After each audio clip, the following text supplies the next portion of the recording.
When a group of criminals stormed into a high-end jewelry store, they thought they were executing another easy hit. They saw a store owner, a black man alone. Someone they could intimidate, push aside, and leave ruined like the others. But what they didn't see was the past he had left behind, the years of discipline and combat experience honed in the world's most dangerous battlefields. What began as a robbery would spiral into something far greater. A war against corruption, a takedown of a gang that had operated in the shadows for too long, and a reckoning that no one, not even the police on their payroll, could stop. They had chosen the wrong man to cross, and by the time they realized it, it was already too late.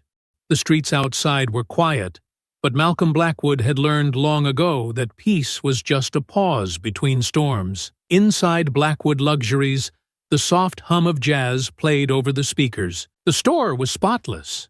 Rows of custom-tailored suits, designer watches gleaming under glass, handcrafted leather shoes lined up like soldiers on parade, everything in its place. Malcolm locked up the cash drawer, checking the time. 8:52 p.m., almost closing. Then the door chimed. 5 men stepped inside. They weren't customers. Malcolm knew it the second he saw them. The way they moved, loose but deliberate. The way their eyes swept the store, calculating. Predators testing the waters. One of them, a tall man in a black bomber jacket, let out a low whistle as he walked past a row of Rolexes. Clayton Mad Dog Rourke. Malcolm had seen his type before. The kind that didn't ask. They took. "Nice spot you got here," Rourke said, running a hand over a glass case. "Didn't expect to see a shop like this. Owned by someone like you." Malcolm didn't take the bait. He kept his stance relaxed, but his body was coiled, watching, waiting. "You need something?" His voice was calm, steady. Rourke grinned, glancing at his crew. "Yeah, we're looking to do some shopping." The others chuckled. One of them, a guy in a gray hoodie, picked up a tie from the display and looped it around his neck. Another leaned against a case of $5,000 cufflinks, tapping on the glass like he was about to place an order. Malcolm didn't move. "I get it," Rourke continued, stepping closer. "City's tough. Everybody's got to eat, right? I bet a place like this pulls in good money." His meaning was clear. This wasn't a visit. It was a message. Malcolm exhaled slowly. He could shut this down right now. Tell them to leave. Make it clear he wasn't playing. But that wasn't how this worked. Men like Rourke didn't walk out just because you told them to. They had to be convinced. And Malcolm had always been good at convincing people. Malcolm didn't answer right away. He let the silence settle, filling the space between them like a slow-moving tide. He had seen enough men like Rourke to recognize the game being played. They weren't here to rob him. Not yet. This was about control, about testing his limits, seeing how much space they could take before he pushed back. Rourke smiled, slow and easy, as if he were greeting an old friend. "Ain't no need to look at me like that, man. We're just talking." One of his men, stocky with a shaved head and arms covered in ink, reached for a rack of silk ties and flicked through them carelessly. "Damn! These prices are crazy. $500 for a piece of fabric?" He pulled one loose, running it between his fingers, lips curling in amusement. Another one, dressed in a gray hoodie, wandered toward the display case of watches. He leaned in close, exhaling against the glass, as if trying to fog it up. "These gotta be, what, 10 grand each? Maybe more?" His voice was casual, but his body language wasn't. His hands were in his pockets, but he was too close to the case, too focused on what was inside. Malcolm remained still, his arms loose at his sides, his breathing even. This was pressure testing. It was something predators did before they pounced. Not just street thugs, but animals too. Wolves circling prey, gauging weakness. They weren't just looking to take something. They were looking to take everything. Rourke pulled a cigar from his pocket, rolling it absently between his fingers. "Thing is, we've been hearing about this place. Real nice, real exclusive. Bet you pull in some serious cash." His smile lingered, but there was something behind it now. A suggestion, a warning. Guess that's why places like this don't usually last too long. You know what I mean? Malcolm didn't break eye contact. Stores closed. Rourke let out a slow, exaggerated sigh. That so? The guy in the hoodie dragged his fingers across the watch case, slow and deliberate. The smudges left behind looked like shadows stretching beneath the display lights. Malcolm's stomach tightened. Not yet. The tattooed one nudged a suit rack, knocking a tailored blazer off its hanger and onto the floor. Damn, my bad, he muttered, grinning as he stepped over it like it wasn't even there. Malcolm didn't move. He could feel the air shifting. The laughter from the gang was looser now, sharper at the edges, the kind that carried no real humor, just an undercurrent of malice. Rourke tilted his head, looking Malcolm over like he was studying a museum piece. You ain't saying much, man. That's what I like about you. Got that whole strong and silent thing going on. His grin widened. But, see, you not saying nothing? That's a mistake. The moment stretched, and then Rourke flicked his cigar onto the floor. It landed near Malcolm's feet, rolling once before coming to a stop, smoke curling toward the ceiling. The signal was given. The tattooed man reached for a display stand and yanked it down with a crash. Gray Hoodie knocked over a shelf, sending cologne bottles and accessories shattering across the tile. Another thug grabbed a handful of silk shirts and tossed them to the ground. Chaos spread like a fire. They weren't stealing. Not yet. They were taking something else first. His dignity, his fear, his compliance. Malcolm's hands flexed at his sides, knuckles rolling, every inch of him ready to move. Almost, but he didn't. Not yet. He felt Rourke's eyes on him, measuring, waiting for a crack in the calm. Malcolm had played this game before, just on different battlefields. The first one to break, to lash out, to lose control, lost. Rourke smiled, as if he had already won. See, that's the thing. You got this whole tough guy thing going on, but at the end of the day, he leaned in just slightly. You're just a shopkeeper. The guy in the hoodie moved a hand inside his pocket. Malcolm knew before it even happened. A flash of black metal. A Glock, drawn slow but deliberate, just high enough for Malcolm to see. Not aimed, not yet. Just shown. A statement. A challenge. Malcolm finally moved. Not much. Just a shift in weight, a slight tilt of his head. His eyes locked onto Rourke's, and then he smiled. Rourke's smirk faltered. Not by much, not enough for his men to notice. But Malcolm saw it. That was the second mistake. Malcolm's smile barely shifted. Just a flicker of amusement that never reached his eyes, but it was enough to make Rourke hesitate. This wasn't the reaction he had expected. Every time he and his crew had done this before, the response had been predictable. Fear, stammering, compliance. But the man standing in front of him, arms loose at his sides, weight balanced, didn't look afraid. He didn't even look concerned. And that was a problem. Gray Hoodie had stopped near the display case, one hand resting against the glass, the other tucked into his pocket, fingers wrapped around something. He hadn't drawn it, wasn't waving it around to make a point, but Malcolm had already clocked it. A weight in his jacket, a shift in his stance, the casual way his fingers twitched. It was there. A presence as certain as the men tearing apart his store. Rourke sighed, shaking his head with mock disappointment. All right, man, let's not waste time. You already know how this goes. He waved a hand at the mess around them. The overturned racks, the scattered ties, the suit that had been knocked onto the floor. The small but deliberate chaos meant to remind Malcolm that he wasn't in control here. We take what we want. You stand there and keep your mouth shut, and nobody walks out of here upset. Sound fair? Malcolm tilted his head slightly. I don't recall making a deal. The answer made one of the crew chuckle under his breath. Rourke's smirk stayed in place, but Malcolm caught the twitch at the corner of his mouth, the way his fingers tapped idly against his thigh. He didn't like being challenged. Rourke nodded slowly, as if considering his words. See, most folks know better than to argue. Some even help us out. Make sure we get the good stuff.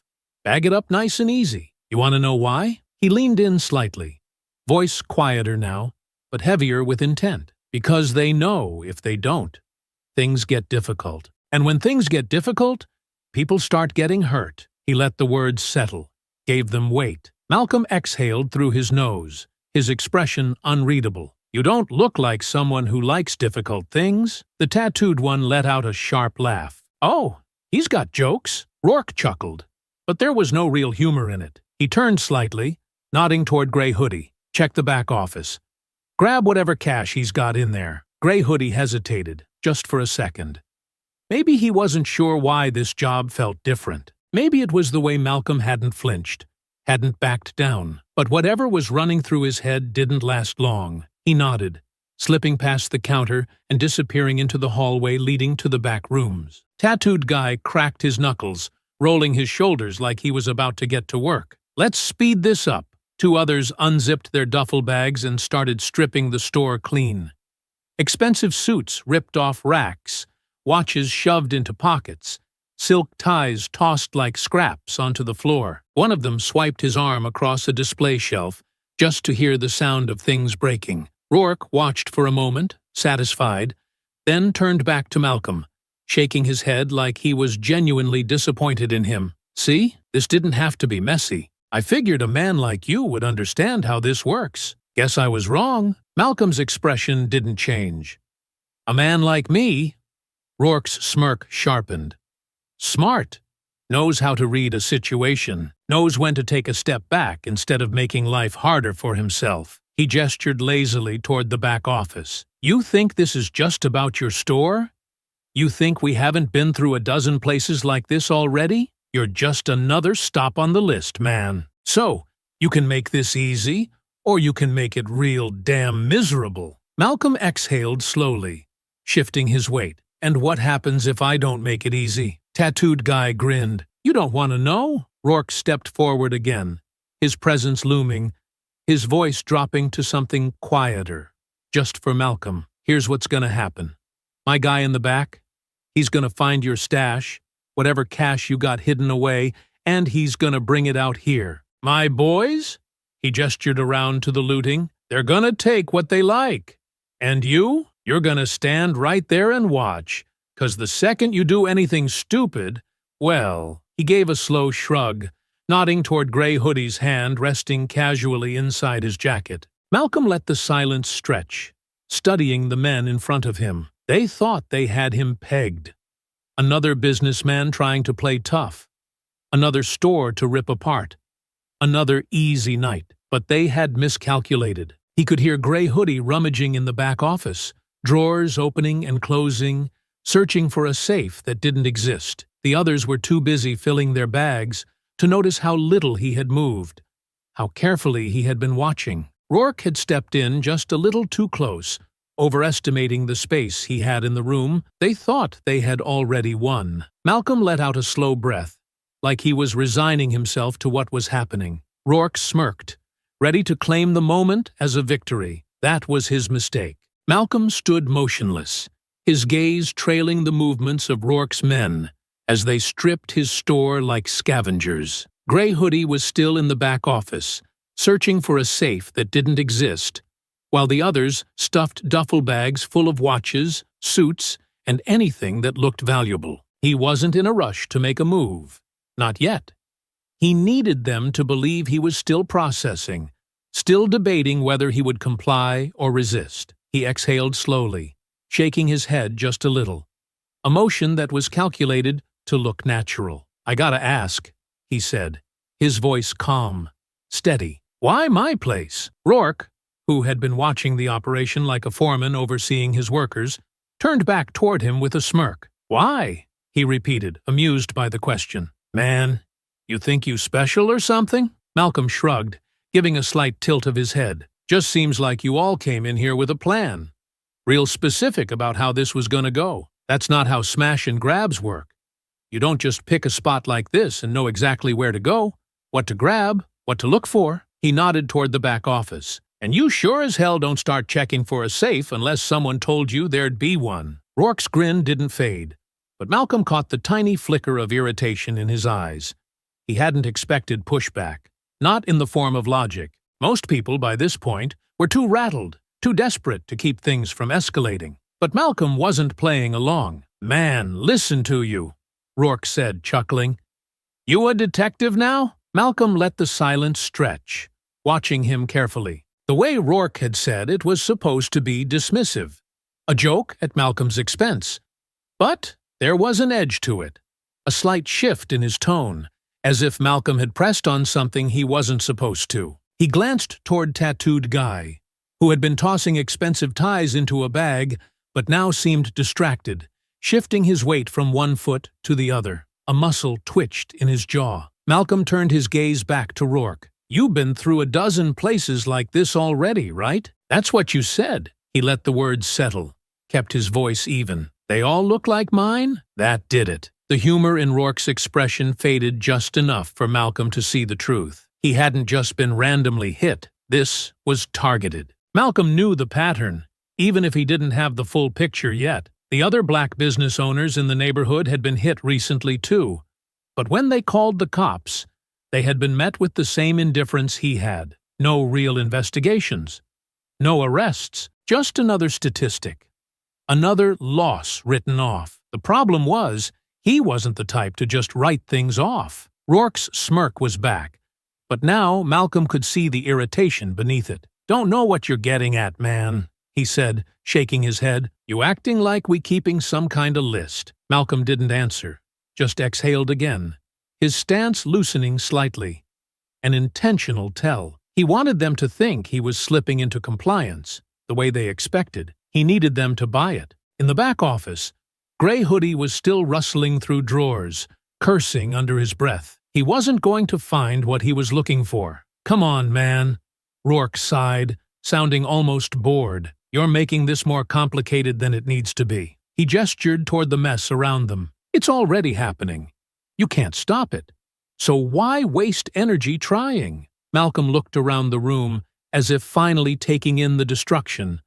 The shattered glass, the emptied shelves, the chaos they had brought into his space. Then he rolled his shoulders and adjusted his cuffs. Rourke squinted, picking up on the small shift, but he didn't react fast enough, because that was the moment Malcolm decided to fight back.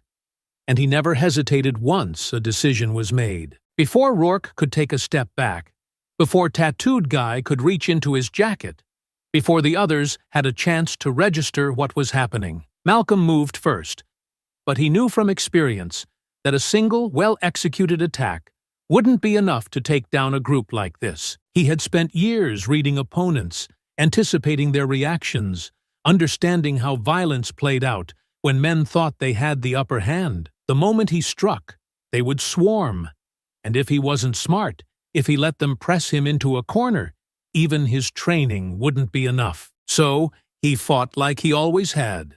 Fast, aggressive, and unpredictable. Tattooed Guy barely had time to react before Malcolm's hand clamped down on his wrist, twisting hard, forcing whatever he was reaching for back into his jacket. He barely got out a curse before Malcolm's elbow smashed into the bridge of his nose, the impact sending a sharp spray of blood onto the tile. The man let out a strangled noise and stumbled backward, but Malcolm didn't stick around to watch him recover. A shadow moved in his peripheral vision. Another one was already coming.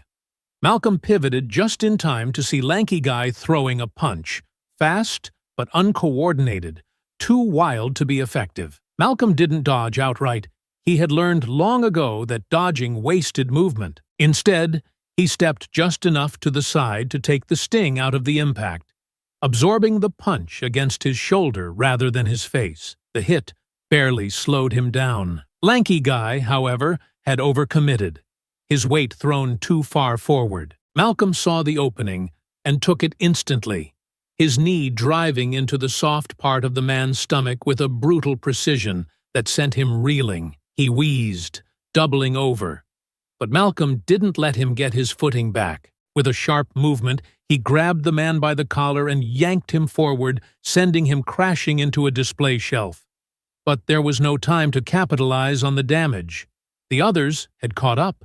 A sudden, crushing impact to his ribs made Malcolm grunt, the pain sharp, immediate. He twisted with it, keeping his feet, but before he could reset his stance, another fist slammed into the side of his jaw. This one was solid, well placed. His vision blurred for a half-second, enough for another pair of hands to grab him from behind. They were getting smarter, adjusting. The grip around his arms tightened.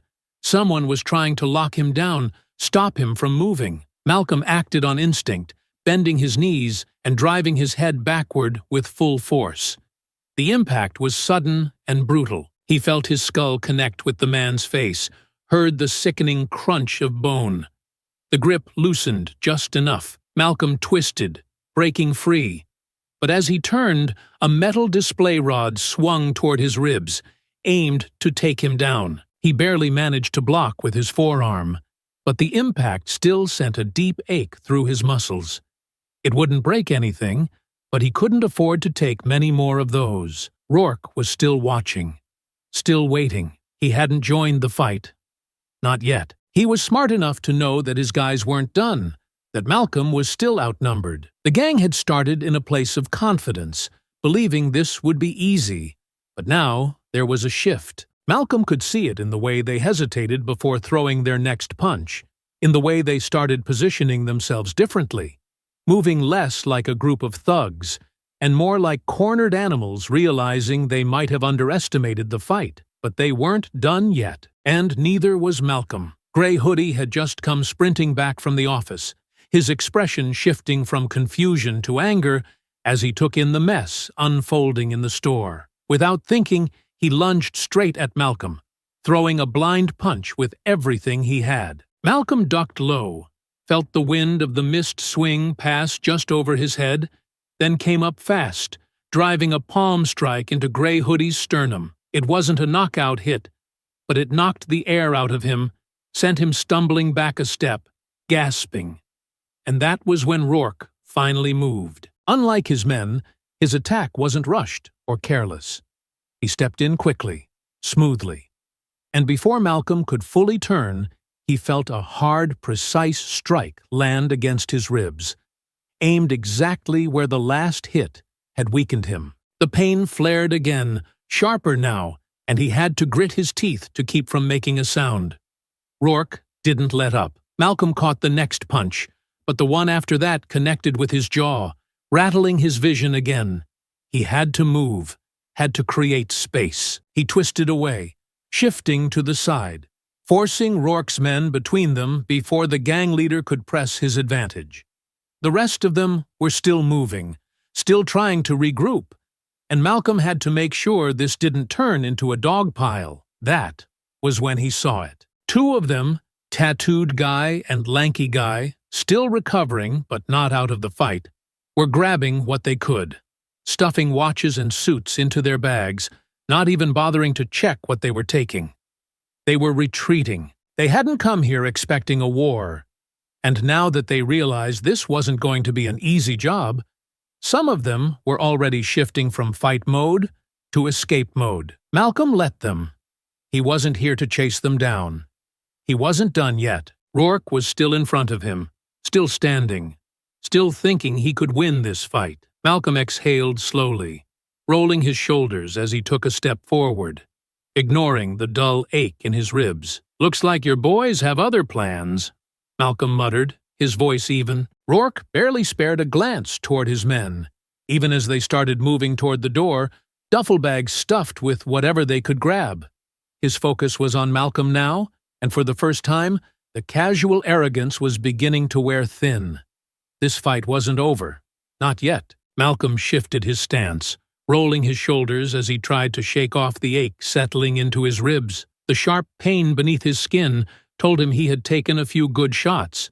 But pain was just another sensation, something to be acknowledged, and then pushed aside. Across from him, Rourke adjusted his footing, scanning the wreckage of the store, taking stock of his men. The gang was still standing, still fighting, but their confidence had cracked. This wasn't the easy job they had expected. The fight had turned into something else, something messy, something they weren't in control of anymore. Malcolm could see it in the way they hesitated, the way some of them weren't looking at him, but at the door. Behind Rourke, Two of his men were shoving whatever they could into their duffel bags. Their movements hurried now. They weren't retreating yet, but the priority had shifted. Get what you can and get out. The ones still throwing punches were only trying to buy time. They weren't fighting to win, they were fighting to leave. That was their mistake. Grey Hoodie moved first, lunging in from Malcolm's left, trying to blindside him, while another, a broad-shouldered man still shaking off the last hit he had taken, came in from the right. They were trying to box him in, cut off his angles, force him into a place where they could take him down fast. Malcolm didn't backpedal. He stepped into the attack instead, disrupting their timing before they could get comfortable. His elbow snapped up, catching Grey Hoodie hard across the jaw, sending him stumbling sideways into a rack of leather belts. The second attacker, who had been aiming a punch at Malcolm's ribs, managed to land his shot, but Malcolm turned into it, absorbing the impact in a way that let him roll with it instead of taking the full force. The second he felt the fist connect, he countered, catching the attacker's wrist and yanking him forward into a vicious knee to the stomach. The man wheezed as the air rushed from his lungs, his body folding inward. Malcolm followed up with a downward strike to the back of his head, sending him crumpling to the floor. Grey Hoodie had recovered enough to come at him again, his expression twisted with frustration. Malcolm saw his hand dip into his jacket and knew he was reaching for something. He didn't wait to find out what it was. He lunged, closing the distance between them in a single step, grabbing the front of his hoodie with both hands and driving him backward into a shelving unit. Bottles of cologne toppled to the ground, shattering at their feet. Malcolm pulled him forward again, then threw him down, hard, leaving him groaning on the floor. Across the store, the two men still grabbing merchandise had nearly filled their bags. Malcolm started toward them, but Rourke stepped into his path, cutting him off. He was still standing, still squared up, his fists still raised, but Malcolm could see the hesitation in his stance now. He had been in enough fights to know when someone was recalculating, trying to decide if this was worth it anymore. "You really think this changes anything?" Rourke asked, breathing hard. His lip was split. His stance wasn't as strong as before, but he still held himself like a man who refused to acknowledge he had lost. "You're just one guy. You can't stop this." Malcolm wiped a smear of blood from his mouth with the back of his hand. "Seems like I just did." Rourke let out a slow breath through his nose, his jaw flexing as he took in the rest of the scene. The store was trashed, broken glass covering the floor, shelves overturned, the sound of scattered merchandise still settling in the wreckage. Two of his men were still trying to make a break for it, their bags heavy with stolen goods. Malcolm saw the moment when Rourke made his decision, when he accepted that he wasn't going to win this fight, but that didn't mean they had to walk away empty-handed. "Forget it," Rourke snarled. "We got what we came for. Move!" Grey Hoodie was still groaning on the floor, but the others snapped to attention. The two who had been gathering jewelry slung their bags over their shoulders and sprinted for the door. Malcolm didn't hesitate. He reached out, grabbing the nearest one by the collar and yanking him backward just as he was about to clear the exit. The momentum sent the man sprawling onto the ground, his bags spilling open, watches and necklaces scattering across the floor. Malcolm barely had time to register it before another one of the gang swung a heavy fist at his ribs. The punch landed, sending a fresh jolt of pain through his side, but Malcolm gritted his teeth and turned with it, grabbing the man's wrist and twisting it hard. The thug yelped as Malcolm used the momentum to send him crashing into the side of a display case, the glass cracking under the impact. The last remaining man with a full bag made it through the door, disappearing into the night. Rourke backed away toward the exit, his breath heavy, his hands still clenched into fists. But he wasn't moving to throw another punch. He was just making sure Malcolm didn't follow. "This ain't over," Rourke muttered. He took another slow step back, his pride making it difficult to retreat, but he did. He turned sharply and followed his crew out the door. Malcolm let out a slow breath, rolling his shoulders, shaking off the tension in his muscles. The store was in ruins. Shelves overturned, shattered glass crunching under his boots, expensive suits and watches scattered across the floor. They had come here expecting an easy win, expecting fear, expecting compliance. Instead, they had left with broken noses, bruised ribs, and less than they came for. But Malcolm knew this wasn't over. And next time, he wasn't going to let a single one of them walk away. The scent of spilled cologne lingered in the air, mingling with the sharp metallic tang of blood and the acrid bite of adrenaline still coursing through Malcolm's veins. His store was a wreck, glass shards glittering like shattered ice beneath the overhead lights, shelves knocked over, expensive watches scattered across the floor. The fight was over, but the damage remained, a silent testament to what had just happened. His ribs ached with every breath, bruises forming beneath his skin, but he ignored the pain, focused instead on what had been taken. They had gotten away with some of the jewelry, running off into the night with duffel bags slung over their shoulders. He had put up a fight, had knocked some of them down hard enough to make them rethink ever stepping foot in his store again. But the fact remained, they had still walked away with something that belonged to him. And worse than that, they hadn't been afraid. They had moved with a confidence that stuck in his mind like a thorn. They hadn't rushed, hadn't worried about cops showing up. They had walked in here like they had the right, like they weren't worried about consequences.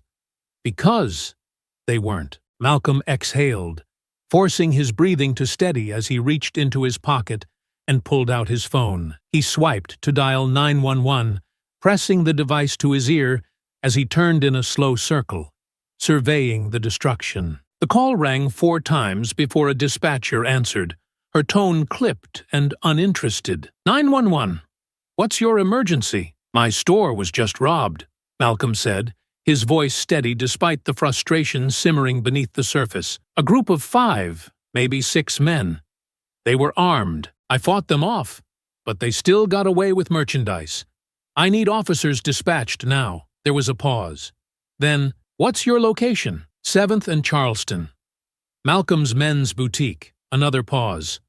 Longer this time. He could hear the faint sound of keys clicking on the other end, the sound of a file being pulled up. Are the suspects still on scene? No. The dispatcher hesitated, as if deciding whether this was worth the trouble. So, you're reporting a robbery after the fact? Malcolm clenched his jaw. It happened less than 5 minutes ago. If you send a unit now, they might still be in the area. There was a beat of silence. Then, in a tone that was just a little too indifferent, the dispatcher replied, officers will be sent when available. When available? Malcolm repeated, the words sharp. An armed gang just ransacked my store. And you're telling me this isn't a priority? There are active emergencies across the city, the dispatcher said flatly. If you have security footage, officers will follow up with you for a report. Malcolm ran a hand over his face, exhaling through his nose. He could already hear it in her tone. This call wasn't going anywhere. How many other stores have reported robberies like this in the last month? He asked. A pause, then the sound of clicking stopped. That information isn't available to the public. Of course it wasn't. Malcolm didn't say anything for a long moment. Then, quietly, he asked, if I was calling from a store downtown, would this be getting a different response? Another pause. Then, curtly, an officer will be sent when available. Click. The line went dead. Malcolm stood there, staring at his phone, his grip tightening around the device before he forced himself to relax. The quiet of the store pressed in around him, the distant sounds of the city muffled by the broken windows and the hum of the overhead lights. He glanced toward the entrance, his eyes narrowing as he processed what had just happened. They weren't coming. Not yet, anyway. And when they did, they wouldn't be coming to help. He turned, stepping carefully over broken glass as he made his way toward the back office. His ribs protested the movement, but he ignored the pain, moving with purpose as he reached for the bottom drawer of his desk and pulled it open. Inside, beneath stacks of invoices and supply orders, sat a small black notebook. His own records, his own observations. Malcolm wasn't the type to ignore details. He had noticed the pattern weeks ago, had heard the murmurs from other shop owners, but he had brushed it off as coincidence, as city crime being city crime. Now, standing in the ruins of his own store, He knew better. He flipped through the pages quickly, scanning the names. Businesses, dates, patterns, every single one of them black-owned. His fingers tightened around the edges of the notebook as realization sank in. They weren't just robbing for money. They were targeting people like him. And the police? They were turning a blind eye, letting it happen. Or worse, they were in on it. A sharp knock on the door made him look up. Malcolm exhaled through his nose, setting the notebook down before making his way to the entrance. He unlocked it, pulling it open to find two officers standing on the sidewalk. Their uniforms were neat, pressed. Their expressions unreadable. The taller one, a middle-aged man with graying hair, tilted his head slightly as he looked past Malcolm, surveying the damage inside. He let out a slow, unimpressed breath before turning his gaze back toward him. "You the owner?" Malcolm stared at him for a long moment before nodding. The officer pulled out a small notepad, flipping it open with a flick of his wrist. "All right, let's get this over with." The phrasing made Malcolm's jaw tighten, but he didn't react.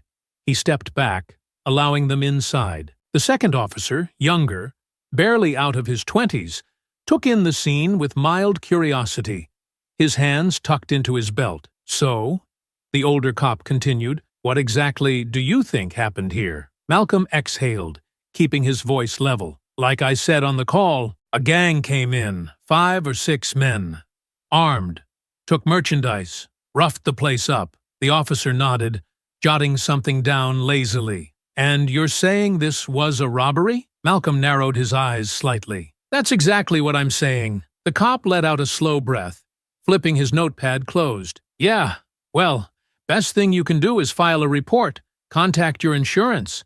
We'll look into it, but I wouldn't expect much." Malcolm stared at him. "They stole thousands of dollars in merchandise. You're telling me you're not even going to try to track them down?" The younger officer shifted slightly, his gaze darting toward his partner, but he didn't speak. The older one simply shrugged. "It's a big city, Mr. Carter. These things happen." Malcolm's fingers curled at his sides, his body coiled with barely restrained frustration. These things happen. They weren't going to do anything. They had never planned to, and the gang had known that before they even walked through his doors. Malcolm inhaled slowly, steadying himself. Fine. If no one else was going to stop this, then he would. The cops left without taking a single step beyond the entrance. They didn't ask for security footage, didn't take inventory of what was stolen, didn't even pretend they were going to look into it. They had lingered just long enough to act like their presence meant something, scrawled a few meaningless notes in their report book, then walked out with the same indifference they had come in with. Malcolm stood in the doorway, watching them disappear into their cruiser, watching the red and blue lights flicker once before vanishing into the night. The city swallowed them up just as easily as it had swallowed every other half-hearted attempt at justice in neighborhoods like his. They weren't coming back. They never were. He exhaled slowly, pushing the door shut and locking it behind him. The quiet inside the store felt heavier now, thick with the weight of realization. The cops didn't care. The gang knew they didn't care. And if Malcolm had been anyone else, if he had been some kid behind the counter instead of a man who knew how to fight back, he might have ended up on the floor like one of the broken display cases. This wasn't random. He knew that now. And he wasn't the only one it had happened to. Malcolm moved to the counter, grabbing his black notebook from the back office and flipping it open again. The list of businesses stared back at him, the pattern too clear now to be ignored. Each name belonged to a black business owner. Each one had reported a break-in, a robbery, or some kind of vandalism in the last 2 months. Some of them had been hit more than once, and the cops had done nothing about it. He ran a hand over his jaw, his mind working through the details, piecing together a puzzle he didn't have all the edges for yet. The gang wasn't just targeting high-end stores. They had hit mom-and-pop shops, convenience stores, barbershops, even a family-owned restaurant. Places that weren't making millions, places where the stolen goods wouldn't even be worth that much on the street. So why? If this was just about money, why not hit bigger stores? Chain businesses? Places that could afford to take the loss? No. this wasn't just about cash. It was about who they were robbing. Malcolm set the notebook down, pressing his hands against the counter as he exhaled through his nose.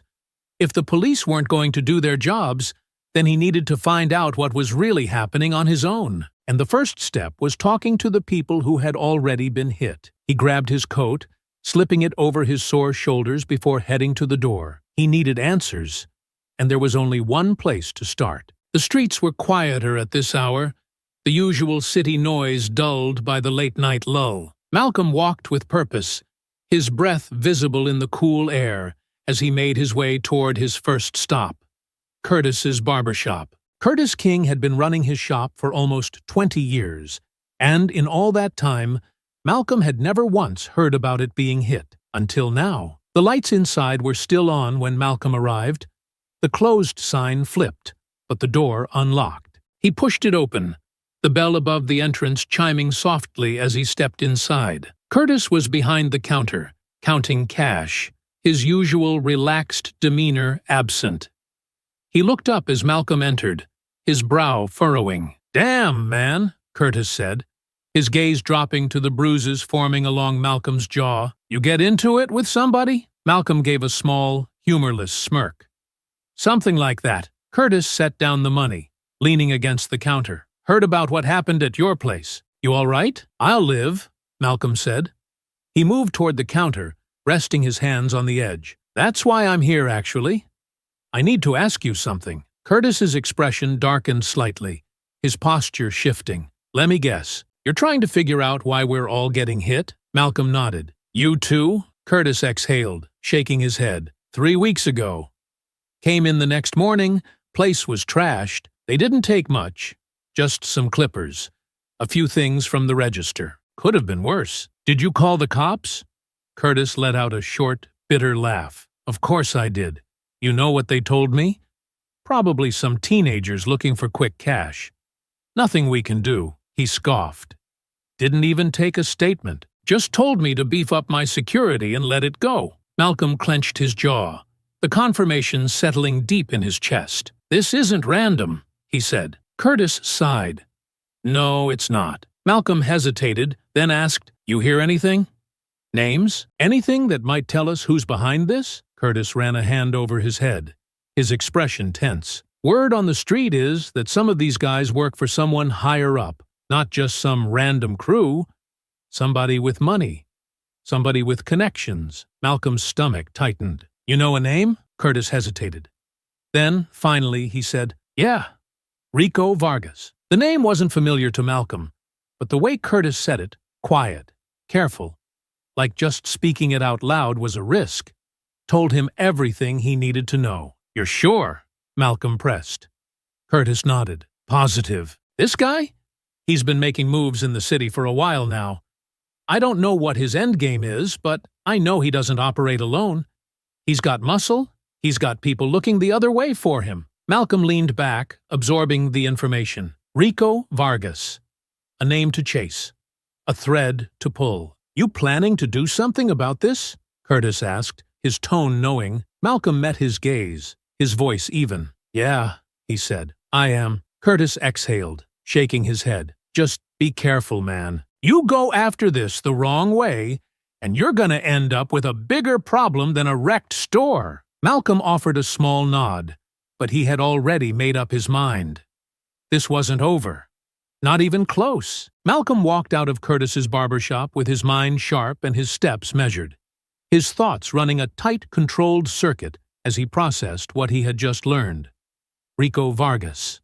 A name he didn't know, but one that clearly carried weight. If this guy was behind the robberies, it meant he wasn't some low-level thug scraping by on petty crimes. He was orchestrating something bigger. The city stretched out before him, quiet in the late-night haze, streetlights buzzing faintly overhead. He didn't have a full plan yet, but he knew his next move. If he was going to dismantle the gang, he needed to know everything about them.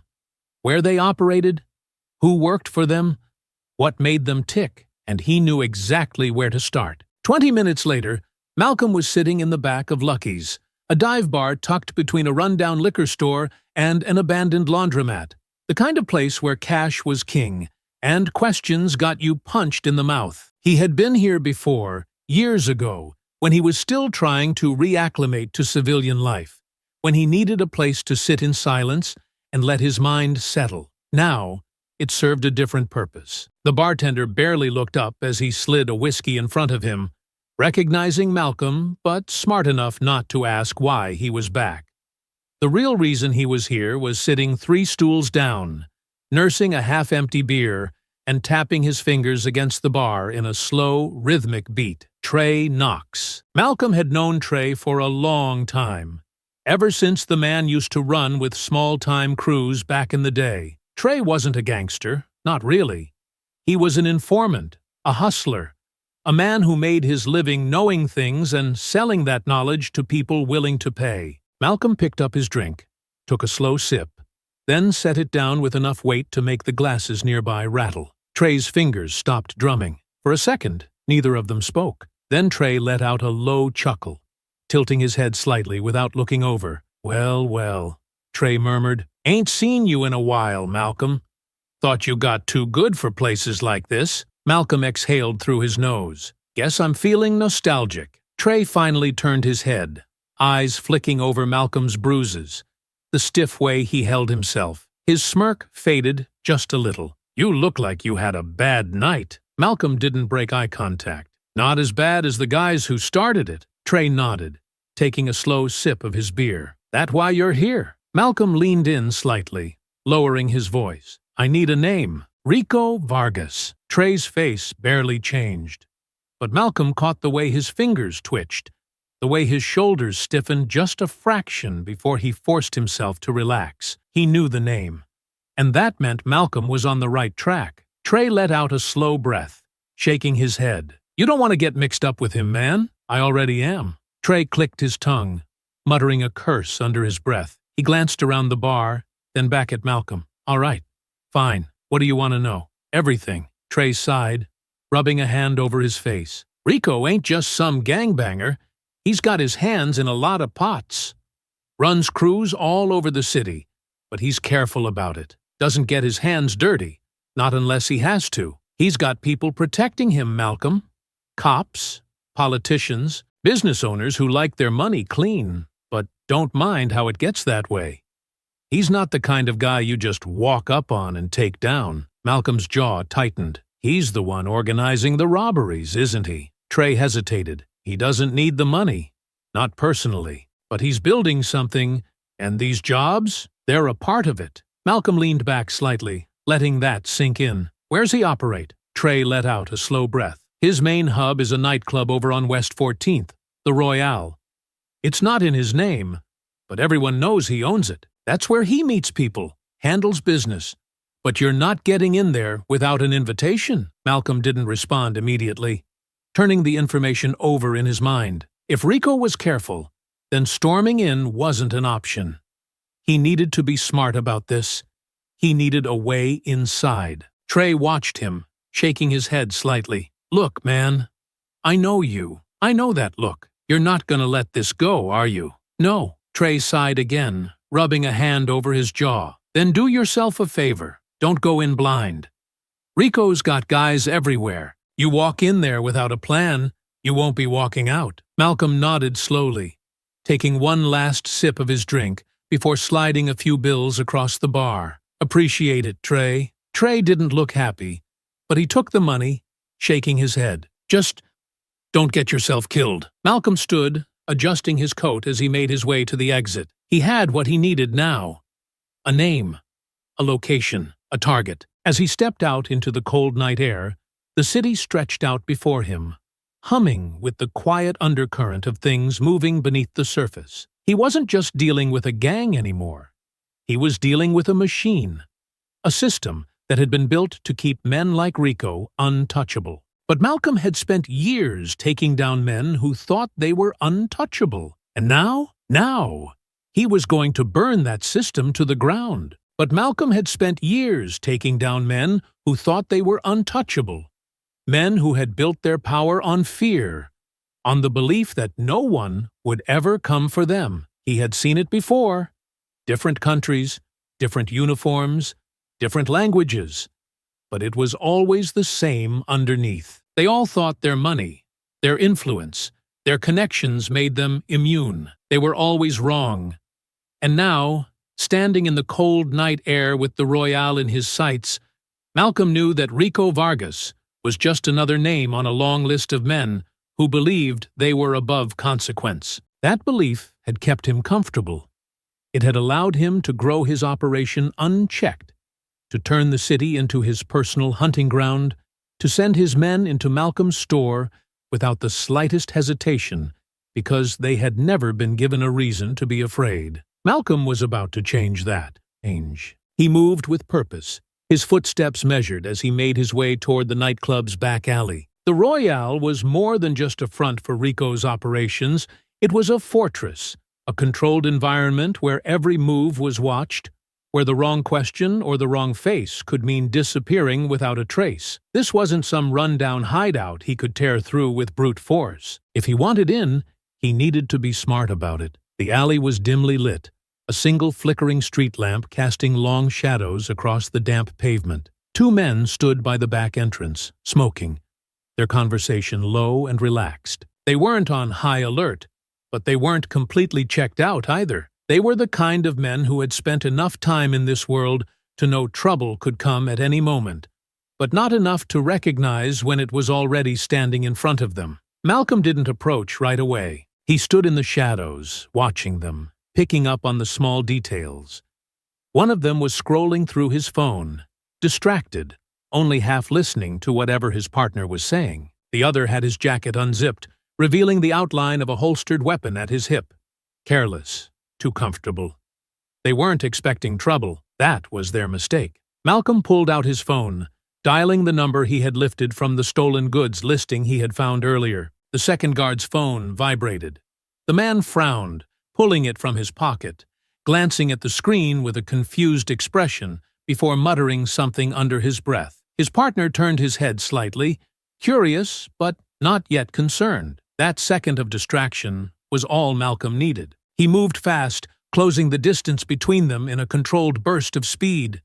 The first man barely had time to register the movement before Malcolm's elbow snapped forward, driving hard into his throat with precision. The impact sent him staggering backward, choking on his own breath as he collapsed against the wall, hands clutching his throat in a desperate attempt to suck in air. The second man reacted, reaching for his weapon, but Malcolm was already on him. His hand shot out, grabbing the man's wrist and twisting sharply, forcing the gun free before it could be drawn.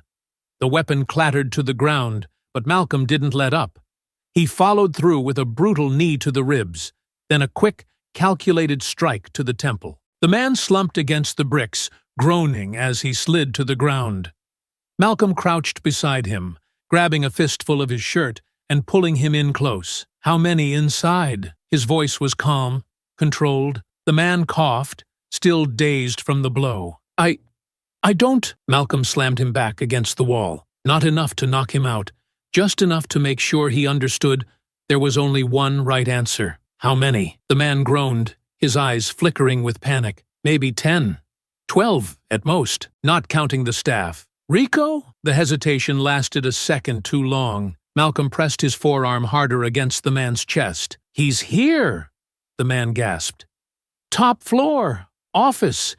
But you're not—" Malcolm let him go, watching as he slumped forward, coughing. He wasn't interested in threats or warnings. He reached down, pulling the radio off the unconscious guard's belt and listening for activity. The channel was mostly quiet. No one had noticed the missing men yet. That wouldn't last. He needed to move. He grabbed a key card from the second man's jacket pocket, flipping it over in his fingers. The Royale logo was stamped onto the plastic, confirming what he had already guessed. This was his way in. Malcolm exhaled, rolling his shoulders as he stepped over the unconscious bodies and swiped the card against the door's scanner. The lock clicked open. He was inside.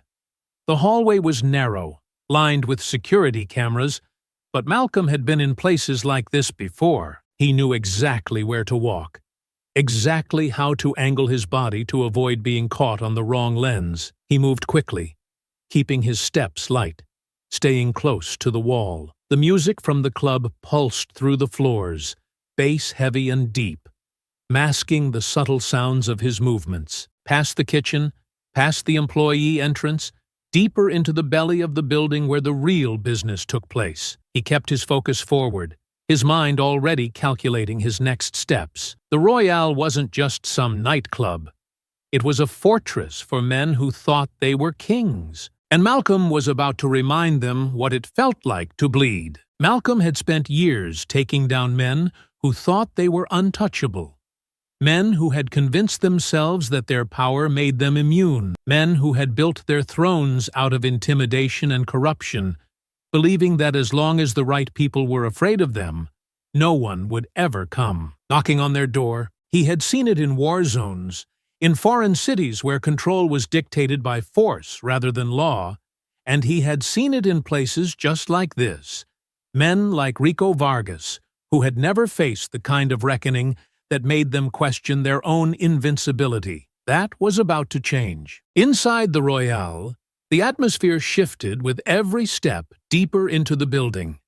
The first floor was a chaotic blend of music, flashing lights, and the dull roar of voices overlapping in conversation. It was a place built to distract, designed to make people feel untouchable, to make them forget about the world outside. The deeper he went, the quieter it became, the noise from the club below fading beneath thick walls and expensive carpeting, giving way to a space that felt calculated, intentional, a place where real business was conducted behind closed doors. Malcolm moved carefully, his posture relaxed but his senses sharp, his eyes scanning every detail.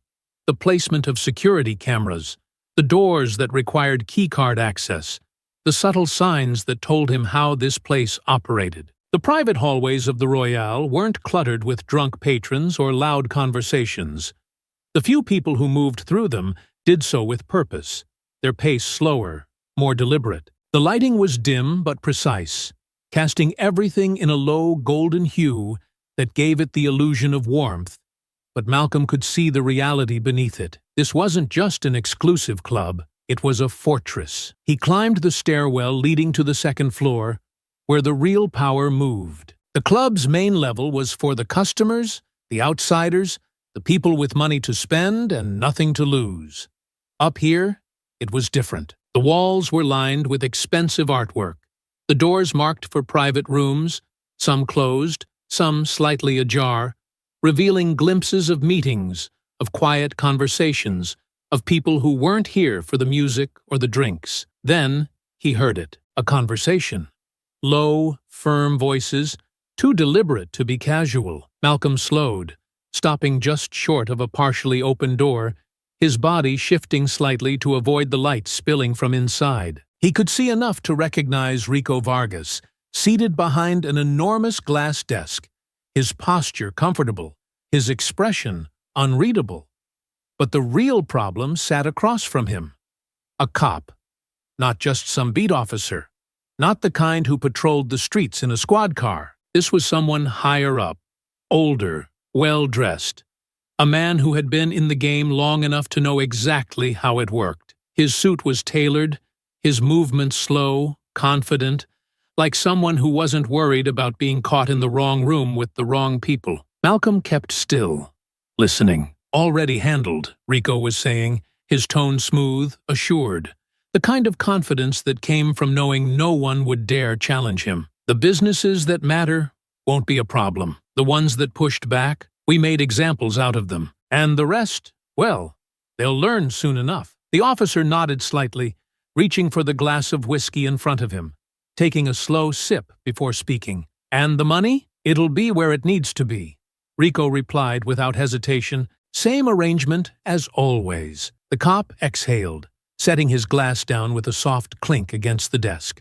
Then I suppose there's nothing to worry about. Malcolm's fingers curled at his sides. This wasn't just about street-level crime, about a gang roughing up businesses for quick cash. This was systemic, organized, protected. Rico wasn't just running a crew, he was running an operation, one that extended beyond the streets, beyond the clubs and the robberies, one that had hands inside the police department itself. Malcolm forced himself to breathe slowly, evenly, keeping his mind clear. He had the confirmation he needed, but he needed more than confirmation. He needed leverage. Pulling back from the door, he scanned the hallway quickly, eyes locking onto a smaller office nearby, slightly ajar, unguarded. He moved swiftly, slipping inside, closing the door behind him without a sound. The room was modest but expensive. A sleek desk took up most of the space, but it wasn't the furniture Malcolm cared about. His eyes went straight to the open ledger, sitting in the center of the desk. He stepped forward, flipping it open. Names, dates, transactions, and then his store. His jaw tightened as his eyes moved down the list. It wasn't just him. The names were all familiar. Businesses that had been hit, places he had passed by countless times. Some of them crossed off, some of them with notes written beside them in careful handwriting. Resistance, handled, future target. This wasn't about money. It was about control. The robberies were just a tool, a way to force people out, to drive them under, to weaken communities and replace them with something else. And the cops weren't just turning a blind eye. They were ensuring it happened. Malcolm let the realization settle deep into his bones. The cop wasn't there to shake Rico down.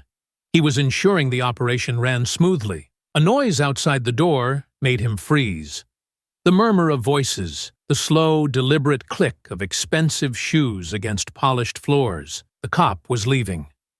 Malcolm kept still, listening, waiting. He heard the door open, then close. Silence followed. But then, another voice. "What the hell are you doing in here?" Malcolm turned, his movements controlled, his muscles coiled in readiness. A guard stood in the doorway, his confusion already shifting into something sharper, his hand moving toward his belt.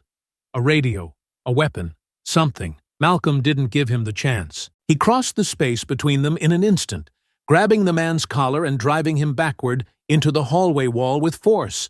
The impact sending a sharp thud through the quiet corridor. The guard grunted, trying to react, but Malcolm's fist cracked against his jaw before he could do anything more than gasp. Another guard appeared, bigger, heavier, already reaching for a weapon. Malcolm didn't hesitate. He caught the man's wrist before he could draw, twisted hard, sent the gun skidding across the floor. A sharp elbow to the temple followed, knocking the second man against the door frame.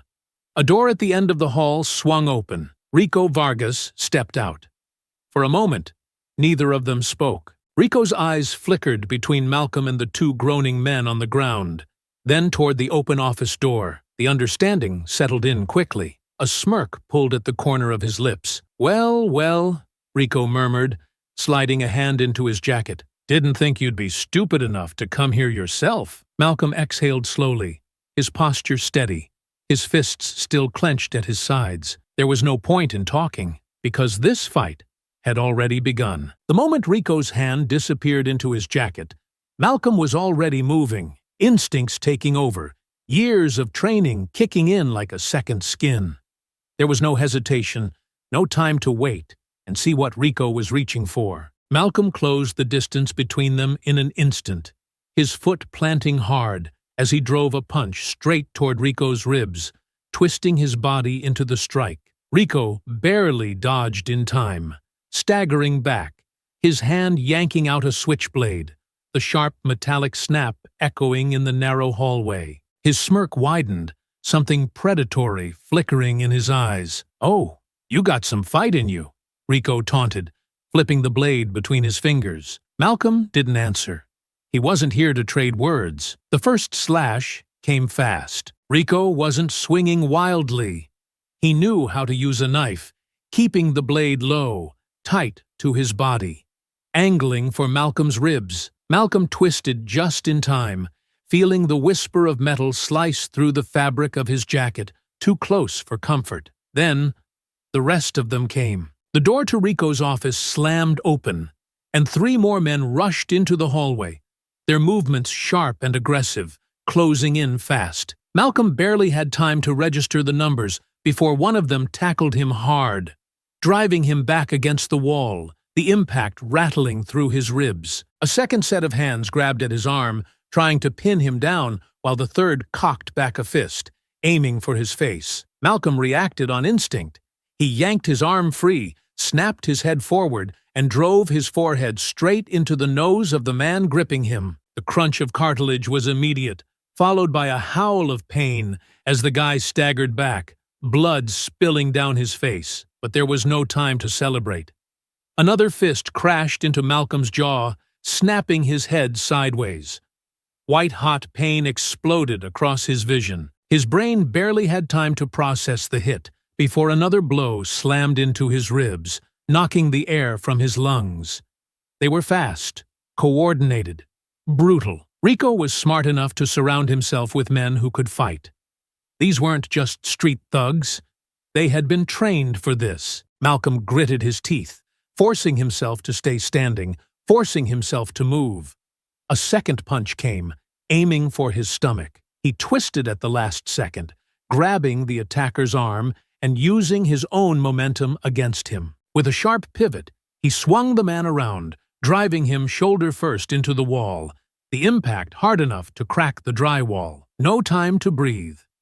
The second guy lunged, throwing a wild haymaker. Malcolm ducked low, dropping into a crouch, and swept his leg out hard, kicking the man's knee from under him. The guy crumpled, but before Malcolm could follow through, a sharp pain seared across his arm. The knife, Rico's blade, had grazed his forearm. The sting immediate, hot blood slicking his sleeve. Malcolm barely registered the pain before Rico was coming at him again, the blade flashing under the dim hallway lights. Malcolm feinted left, baiting Rico into overextending, then slammed a vicious elbow into his ribs, followed by a sharp hook to his jaw. Rico stumbled, but he recovered fast, too fast, the knife slashing upward. Malcolm barely pulled back in time, feeling the blade slice a shallow line just beneath his collarbone. Then a third man slammed into him from behind, wrapping thick arms around his torso, trying to restrain him. Malcolm snarled, planting his feet and driving his head backward, smashing into the man's face. The grip loosened for half a second, all he needed. Malcolm grabbed one of the guy's arms, twisting it at an unnatural angle before slamming him hard against the opposite wall. The second guy had recovered by then, lunging toward Malcolm's side. Malcolm stepped in close, trapping the attacker's arm and pivoting his body into a brutal shoulder throw, sending the man crashing onto the hallway floor. Another punch came, a heavy swing aimed for his ribs. Malcolm caught it mid-air, twisting the guy's wrist and yanking him forward, using his own momentum to slam him against the office door frame. The room was wrecked now, bodies struggling to push back to their feet, the scent of blood mixing with sweat, the sound of heavy breathing filling the space. Rico wiped at his split lip, his breathing uneven but still cocky. He wasn't afraid, but he was angry. "You really don't know when to quit, do you?" Rico exhaled, rolling his shoulders, his switchblade still gleaming in his grip. Malcolm flexed his fingers, shaking the tension from his bruised knuckles. His body ached. His breathing was heavier than he wanted it to be. But he was still standing, and Rico could see that. The moment of tension stretched between them, both men staring each other down. Then Rico flicked his wrist, signaling something. Footsteps. More of them. Malcolm didn't turn to look. He already knew. More men were coming, and he had to be ready. The fight was far from over. The moment Rico flicked his wrist, signaling for reinforcements, Malcolm's mind sharpened with focus, his body already moving before his thoughts had fully caught up. He couldn't let himself get boxed in. The Royale was still enemy territory, and no matter how skilled he was, numbers would eventually win out if he let himself get trapped. The thudding of footsteps echoed from both ends of the hallway, new figures rushing into view, their expressions shifting from surprise to violent intent as they registered the scene.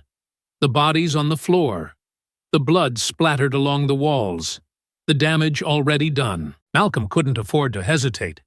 The first man to reach him swung wildly, trying to overwhelm him with sheer force. Malcolm sidestepped, grabbing the attacker's wrist and twisting hard, forcing him to pivot as pain shot through his arm. The man yelped, trying to break free, but Malcolm was already moving, driving a vicious elbow into his ribs, following up with a knee to the gut that sent him crumpling to the ground. Another lunged from behind, but Malcolm had been waiting for him. He shifted his weight, allowing the attacker's own momentum to work against him. As soon as he felt the arm trying to wrap around his neck, he dropped his center of gravity, using his strength to flip the man over his shoulder and slam him onto the hard floor. The impact was brutal, knocking the wind out of him instantly. 2 down, more coming. A sharp whistle from Rico caught Malcolm's attention just in time to see the gang leader smirking, already backing toward the far end of the hall. He wasn't staying to finish the fight.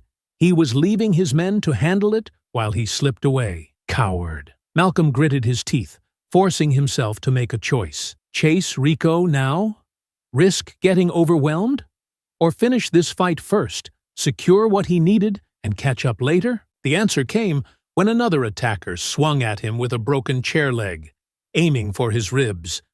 Malcolm barely dodged in time, feeling the wood graze his arm. Enough. He didn't have time for finesse anymore. He caught the attacker's wrist mid-swing, yanking him forward before slamming his forearm into the man's throat, crushing his windpipe with surgical precision. The attacker choked, staggering backward, but Malcolm was already moving on, catching the next opponent by the lapels and driving him headfirst into the nearby wall. The sickening crack of impact signaled another one down. 3 left standing. One of them, a stocky man with tattoos running up his arms, drew a knife, his stance low, confident, his grip steady. Unlike Rico, this one actually knew how to use it. Malcolm didn't give him the chance. As the man lunged, Malcolm sidestepped sharply, grabbing the attacker's wrist with one hand while his other slammed down onto the man's elbow, forcing the knife to drop. In the same motion, Malcolm wrenched the man's arm behind his back, driving him face first into the nearest table. Glass shattered as the man collapsed, unmoving. 2 left. They hesitated now, shifting their stance, their eyes darting to each other, silently asking if this fight was still worth it. Malcolm saw the moment their courage broke. "Yeah," he muttered, voice steady despite the burning in his muscles. "Didn't think so." One turned and ran. The other followed a second later. Cowards. But Malcolm didn't have time to enjoy the victory. Rico was gone. He exhaled sharply, shaking the tension from his bruised knuckles, his eyes scanning the wreckage. He needed something, anything, that could tell him where Rico was heading. That's when he spotted it, the open ledger on the desk, its pages fluttering from the wind of a broken window. He moved quickly, flipping through it, his eyes scanning names, numbers, locations. Some of it was coded, meant to obscure the real transactions, but Malcolm had dealt with enough organized operations to recognize patterns, connections. Then he saw it. A warehouse, Pier 32. A date. A time. Tonight. It wasn't just a location. It was a meeting. His pulse steadied, his mind already shifting gears. This was bigger than just a robbery crew.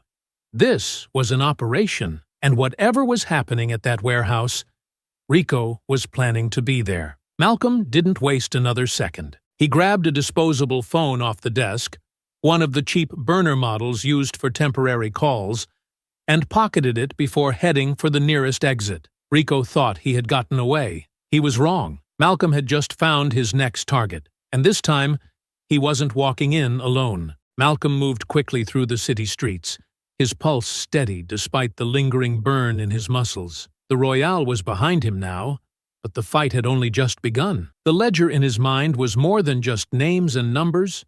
It was proof. It was a roadmap to Rico's entire operation, and the meeting at Pier 32 was the next step in unraveling it. But he wasn't naive. He couldn't do this alone. Rico had protection, not just from his crew, but from the police. That much had been made clear. The officer he had seen in Rico's office hadn't just been turning a blind eye. He had been part of the machine. That meant if Malcolm moved recklessly, If he made a wrong call and got the wrong set of eyes on this, everything could disappear.